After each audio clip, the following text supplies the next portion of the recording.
Bonsoir everyone, welcome to Chacha Paranormal. I recently started reading this very interesting book, which is a catalogue of close encounter of the third kind, which cases that took place exclusively in France. So I doubt you'd ever heard about these stories, which is why I'm going to share a few of them with you tonight. Ready? Let's go. We are in Brejouy, in a rural area near Paris, in the autumn of 1946. Around 10 o'clock in the morning, the witness told her story much later in the 1980s. Yvette was then 18 years old. She was helping pick apples in her family's orchard. At some point, a little tired, she straightened up to take a short break when she saw 5 strange beings watching her in silence. 5 beings standing upright like men. But they were not men. For their heads were human-like,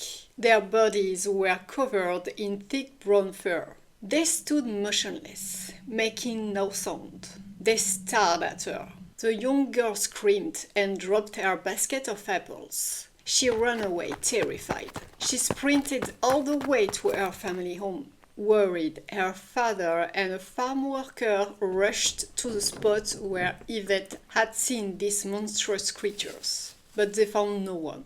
The next story takes place in Burgundy. On the 12th of May 1950, it was 4 o'clock in the afternoon when a young woman, Micheline Girard, left her village on foot to walk to another small country village. She followed the banks of the Loire River alone. Suddenly a great flash appeared out of nowhere, an intense, brilliant white light. A kind of tornado of violent wind rose up.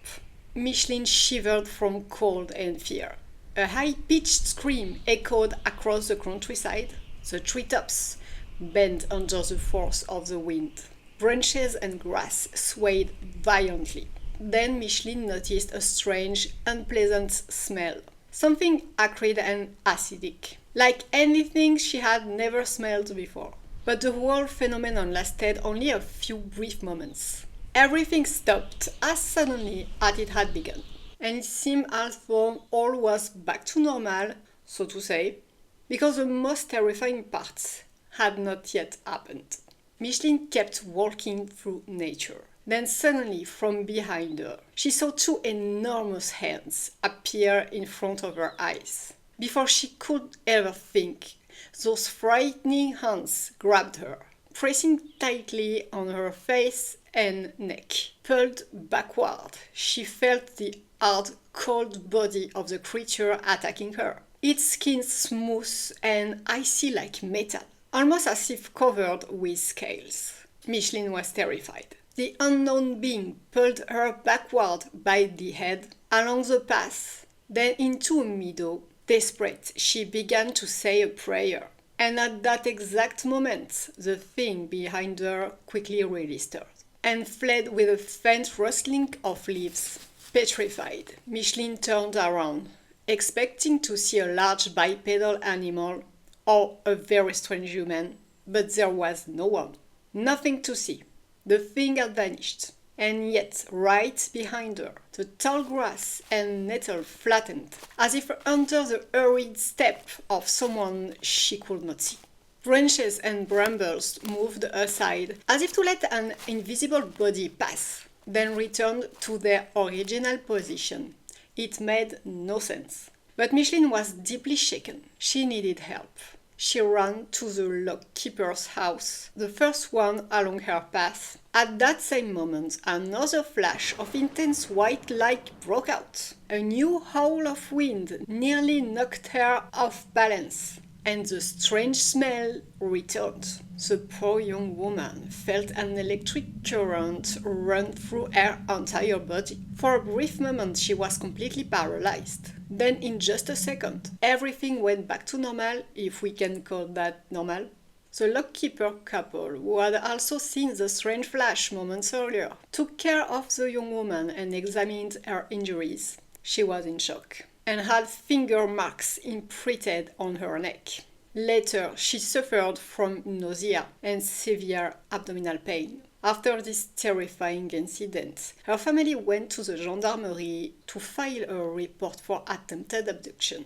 During their investigation at the scene, the officer noticed patches of brambles, oddly burnt and black-necked, crushed vegetation and partially broken acacia branches, burnt, withered leaves. Of course, the case was never solved. The following story took place in the autumn of 1951 in the inner courtyard of a factory in Duny-sur-Meuse. It was just past midnight. A group of workers were loading a truck with quicklime using a conveyor belt. Suddenly, the belt stopped abruptly. The motors cut off. Then all the power on the factory went off. In the darkened courtyard, a reddish-orange globe appeared before their eyes. The sphere of unknown origin was sitting on the ground. No one had seen it arrive. Then a lady stepped out of the globe. The anonymous workers described this woman as a very beautiful Nordic-type woman. The entity was wearing a long pastel blue dress with a belt. She smiled gently, but that was not all. The stranger held a child in her arms. Then, in a fraction of a second, the entire scene vanished. There was suddenly nothing.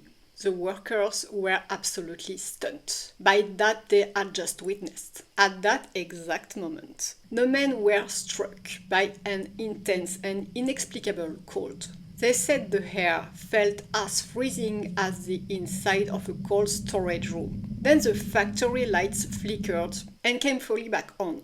The motor started humming again, the conveyor belt resumed its movements as if nothing had ever happened, and the workers tried to focus on their task.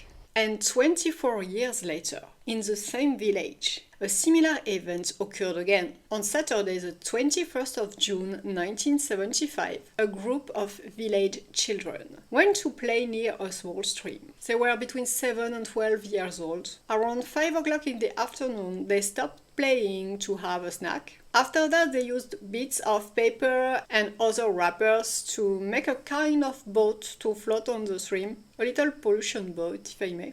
An 11-year-old girl named Edwige Kurdak happily jumped across the small bridge to catch the paper boat, moving out of sight of the other children. Those who stayed in the meadow suddenly heard their friends scream in terror. They ran toward her.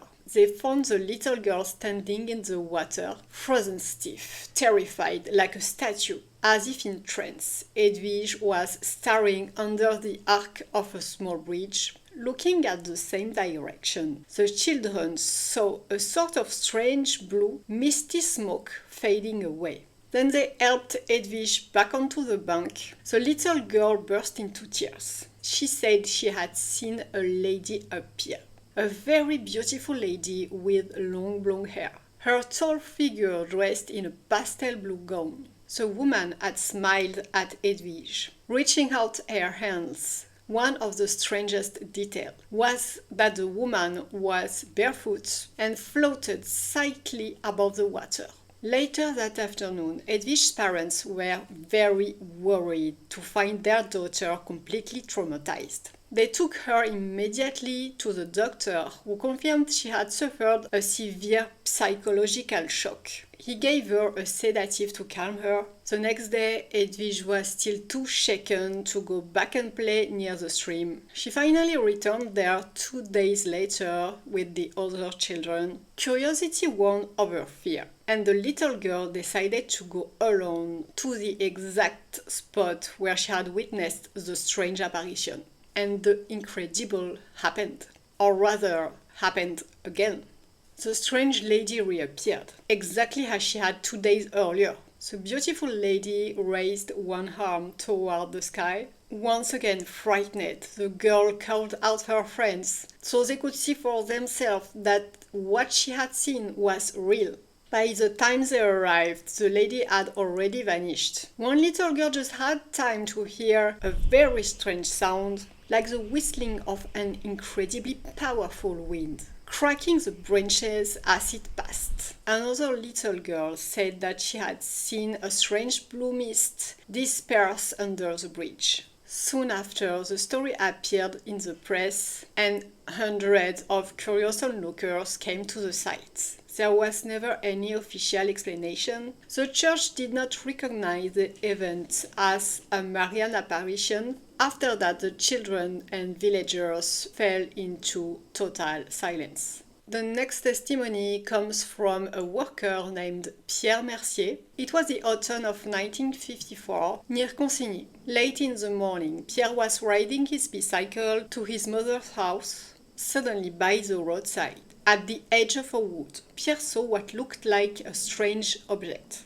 A massive white cigar-shaped thing resting on the ground. But that was not all. Because he also saw what he described as three little men, little indeed, no more than 1 meter tall. He did not understand what he was seeing, nor what they were doing, but they seemed busy.